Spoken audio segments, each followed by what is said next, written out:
आप लोग कोई भी काम बाहर करते हो तो घर पे जाके महिलाओं को बताते हो क्या?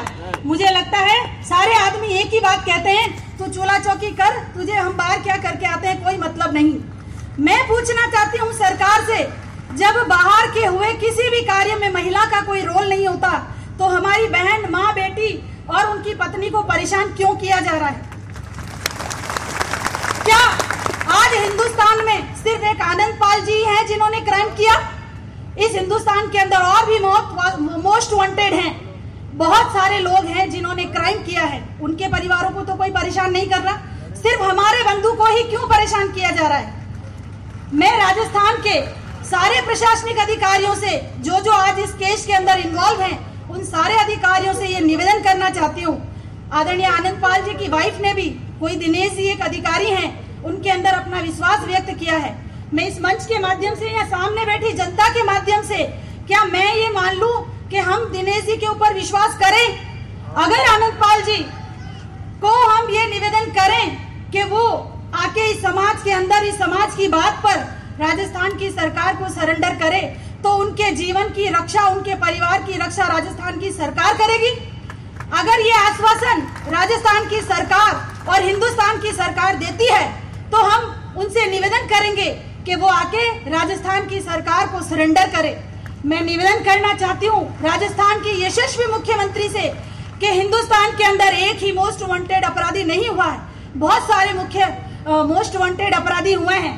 मैं फूलन देवी जी का जिक्र करना चाहूंगी कि वो भी एक पीड़ित महिला थी, उनको भी अपने ऊपर हुए अत्याचारों के लिए हथियार उठाना पड़ा, उन्होंने हथियार उठाया, लेकिन हिंदुस्तान की सरकार ने, हिंदुस्तान की जनता ने उन्हें वापस समाज की मुख्य धारा में आने का एक मौका दिया। क्या मेरे बंधु के साथ ऐसा नहीं हो सकता? मैं आप लोगों से निवेदन करना चाहती हूँ, मैं आप सब लोगों से निवेदन करना चाहती हूँ कि हम राजस्थान की सरकार से, हिंदुस्तान की सरकार से ये मांग करते हैं कि हमारे भाई भी आनंद पाल जिन्होंने ये जुर्म किया है, उन्होंने क्यों जुर्म किया है, किन लोगों की वजह से जुर्म किया है? अगर दोषी आनंद पाल है तो दोषी वो लोग भी हैं जिन्होंने उसको क्राइम की दुनिया में घसीटा।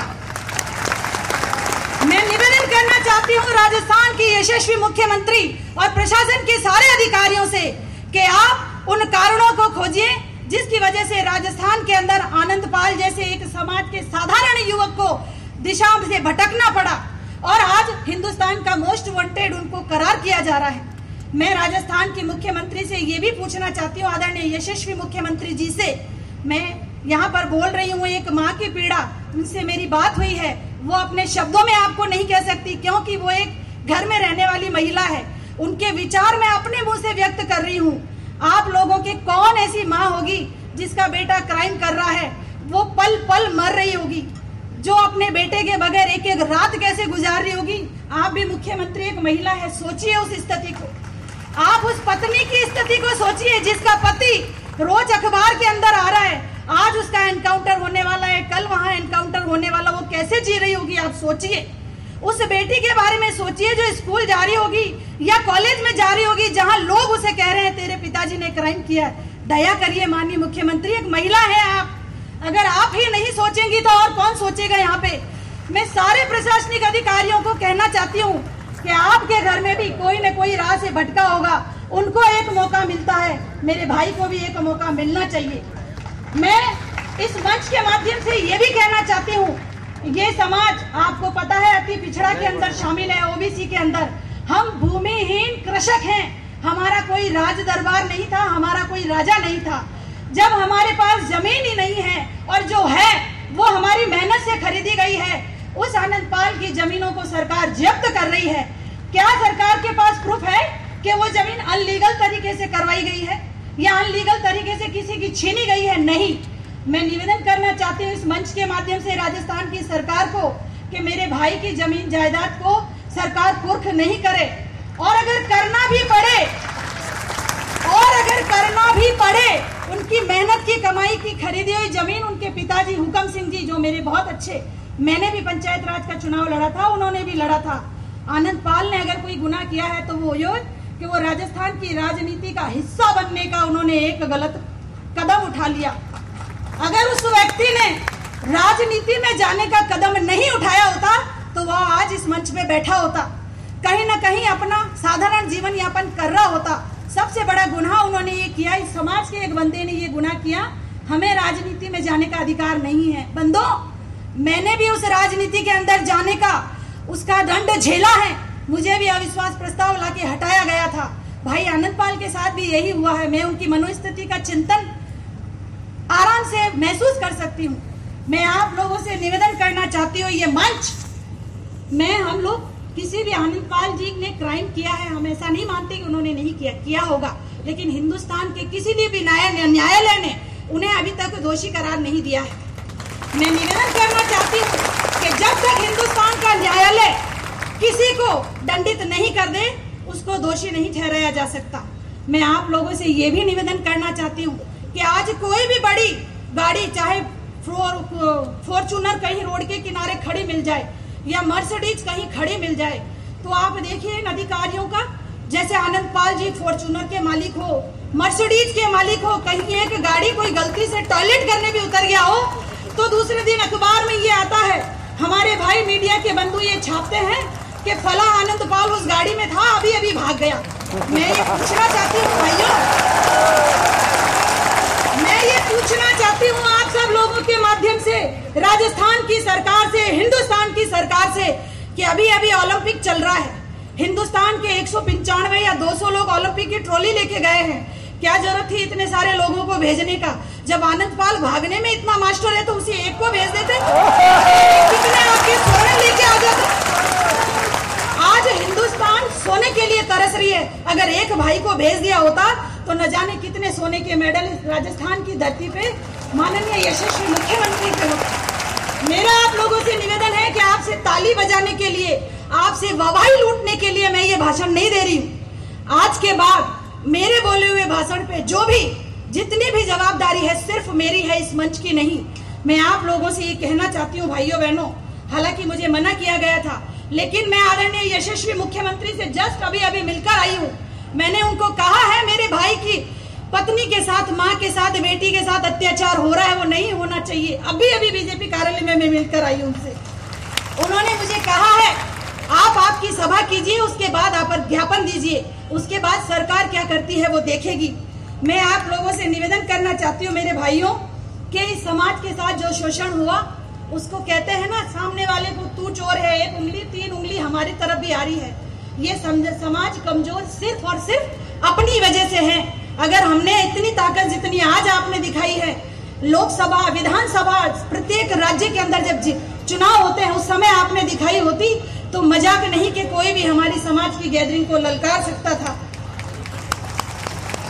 मैं आप लोगों से एक चीज और कहना चाहती हूँ मेरे भाइयों, कि मैं उस परिवार के काफी नजदीक रही हूँ, क्योंकि मैंने भी चुनाव लड़ा था, मेरे साथ भी बहुत सारी गलतियां हुई।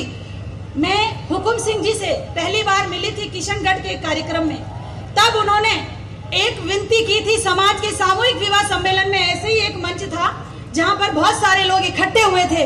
उन्होंने कहा, प्रधान जी मेरे बेटे के साथ अत्याचार हुआ है, कृपया हमें न्याय दिलाने के लिए कोशिश की जाए। और मेरे भाई हुकुम सिंह जी ने मंच से बोला भी, इस समाज से मदद भी मांगी। अगर ये समाज उसी वक्त जागृत हो जाता तो शायद भाई आनंद पाल और उसके परिवार के साथ जो हो रहा है वो नहीं हुआ होता। मैं आप लोगों से निवेदन करना चाहती हूँ, कृपया मुझे नहीं रोके आप। मैं राजस्थान की सरकार और राजस्थान के यशस्वी जितने भी प्रशासनिक अधिकारी हैं, हम आपसे निवेदन करना चाहते हैं कि अगर आपकी तरफ से हमें आनंद पाल के लिए आश्वासन मिले कि एक मौका उन्हें समाज की वापस मुख्य धारा में जुड़ने के लिए दिया जाएगा, या उन्होंने क्राइम क्यों किया, उनके साथ इतने सारे अत्याचार हुए, उन अत्याचारों के अंदर दोषी लोग कौन थे। अगर आनंद पाल दोषी हैं तो वो लोग भी बराबर के दोषी हैं जिन्होंने उसको क्राइम की दुनिया के अंदर घुसेड़ा। उन लोगों को भी वो सजा मिलनी चाहिए जो भाई आनंद पाल को मिल रही है। मैं आप लोगों से फिर निवेदन करना चाहती हूँ भाइयों, तालियां बजाने से काम नहीं चलेगा। यहाँ पर 3-4 दिन बाद हिंदुस्तान के गृह मंत्री जी आ रहे हैं। अगर आप में ताकत हो और ताकत का प्रदर्शन करना चाहते हो, न्याय लेना चाहते हो, तो राजस्थान की विधानसभा पे आप धरना दीजिए। जब तक आपको न्याय नहीं मिले तब तो बात है, नहीं तो आपने मेरा भाषण सुना और मेरे भाइयों का भी भाषण सुना और कब से झटक लिया और यहाँ से चल दिए तो ऐसे न्याय नहीं मिलने वाला है बंधुओं। न्याय लेने के लिए त्याग करना पड़ेगा। सब जने कहते हैं कि गुर्जर समाज ने इतने सारे अधिकार ले लिए। भाइयों बहनों, मैं आप लोगों से निवेदन करना चाहती हूँ, गुर्जर लोगों ने 60 से 70 माथे कटाए हैं, हमारे एक बंधु ने नाखून नहीं कटाया। आप अधिकार की बात करते हो, अधिकार लेने के लिए त्याग करना पड़ेगा। आप सब लोगों से मेरा निवेदन है, राजस्थान के यशस्वी मुख्यमंत्री से निवेदन है, हिंदुस्तान के प्रधानमंत्री से निवेदन है कि एक मौका हमारे भाई आनंद पाल को मुख्य धारा में जोड़ने का हमें भी दिया जाए। हम रावणा राजपूत समाज जिंदगी भर इन सरकारों के एहसानमंद रहेंगे अगर ऐसा होता है तो। आपने मेरा भाषण सुना, मुझे मौका दिया, इसके लिए बहुत बहुत धन्यवाद।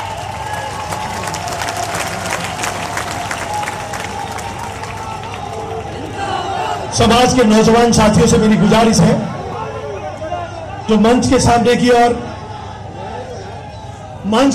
ओर जो नौजवान साथी खड़े हैं, उनसे मेरी गुजारिश है कि बैठने की व्यवस्था की गई है उसका उपयोग करें।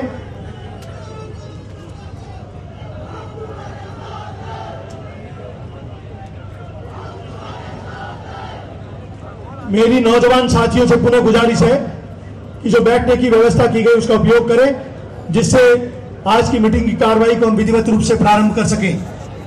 आगामी वक्ताओं से मेरी पुनः गुजारिश है